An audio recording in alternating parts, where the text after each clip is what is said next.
What's going on, guys? This is Miss, and today I will really quickly try to give you guys a top 10 best side deck cards for the upcoming format. But before you start, make sure you like and subscribe, and let's jump right into it. Alright, so number 10 is a card that I believe is kind of getting worse and worse over time, because there are some cards that can out this, and you might be like, what? How? And that would be Mystic Mine. I do believe that in the right deck, it has the potential to be an insta-win, but if your opponent has even Solemn Strike or Solemn Judgment, that already clears the Mystic Mine, because you can negate your own summon by linking off your cards, and during the end phase, Mystic Mine would die since you would no longer control a monster, and even Crossout Designator can out Mystic Mine, granted you have a copy of Mystic Mine left in your deck, so you can banish it and negate the mine on the field. So Mystic Mine, unless it's taking people by surprise, if it's being kind of slept on and disrespected, it's going to be a good card, but if everyone decides to respect Mystic Mine, it's not going to be that great. Now number 9 is a card that absolutely everybody literally should have in their side deck, except maybe for Drytron, and that would be Dino Wrestler Pancratops.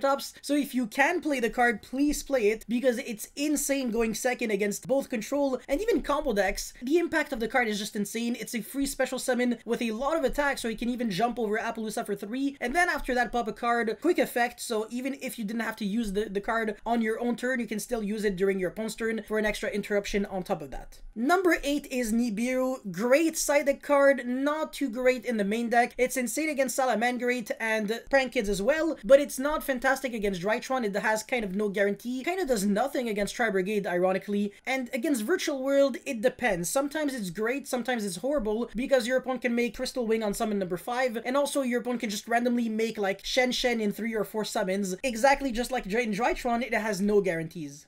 Number 6 or number 7, I actually don't even know where I am anymore. That would be Cosmic Cyclone and Twin Twister, and not Lightning Storm. Really important, because you need quick play back for removal so you can not lose to Anti-Spell, and even Imperial Order. If you use a spell card first and then your opponent chains Imperial Order, you can chain Cosmic Cyclone on the order, whereas Lightning Storm wouldn't really work at all. So Cosmic and Twin are probably better in my book.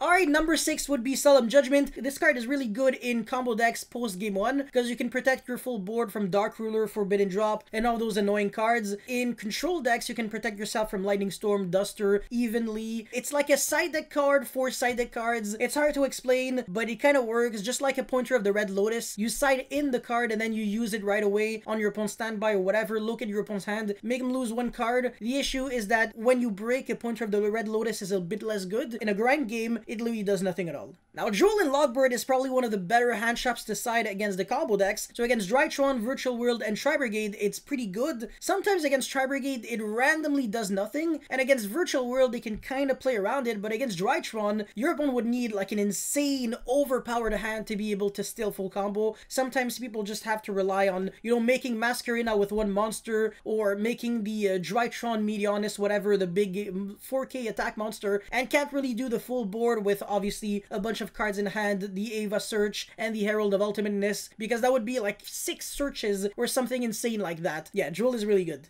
Alright, next one on the list is Zombie World. The card is absolutely ridiculously overpowered. It's nuts against Salamangreat, Adignister, Tri-Brigade, Flundery, Sword Soul, Dragon Link, Dinosaur, the list goes on. Literally every deck out there almost loses to Zombie World, but Virtual World doesn't, and Virtual World can activate Zombie World by going Beatrice, send Necroworld Banshee, and activate it there. Yeah, if you don't want to rely on just your monsters on the field, and you want to start relying on a Floodgate that also prevents tribute summoning, so that's why it's actually really good against Flunderies, well, definitely consider Zombie World. Alright, the third best card to side deck is a card that I personally am obsessed with, and I do believe that it's ridiculously overpowered, because any ability to make a Link 2 can actually trigger this card, and that would be Deck Devastation Virus. It's good against practically, I want to say, every single control deck in the entire game. If you resolve this against Flunderies, every single hand shop and every single Flunderies small bird would actually go immediately to the graveyard, so you can actually hand loop your opponent for 6 cards with just 1 Deck Devastation Virus. Against Salamangreat, it's insane against absolutely every single monster except Jaguar, and also hand shops die as well when you deck dev, and countless decks can play Deck Devastation Virus. You can play a grand total of 0 dark attribute monsters in your deck and still be able to resolve deck dev, because just by making Codebreaker Virus Swordsman a generic Link 2 monster, you can have a dark attribute 2000 plus monster on your field to trigger the deck dev and just win from there. Number 2 would be cards that shouldn't even exist. They should have gone banned, but Konami just decided to let both of them stay on the game, and that would be Anti-Spell and Imperial Order. Both are kind of tied, even though Imperial Order obviously is more powerful. Imperial Order is limited, but Anti-Spell, you can play 3 copies of it, which is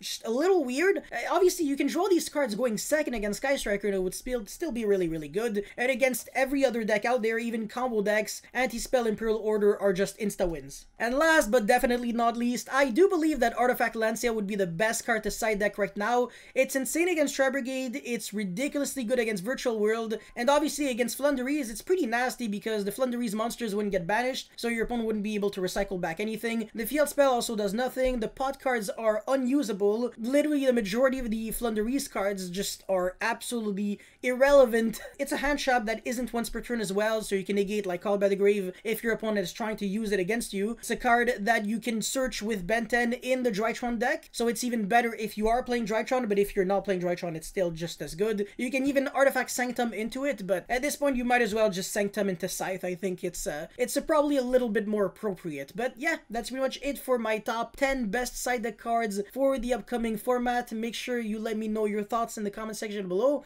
Don't forget to like and subscribe, and I'll see you guys next time. Peace.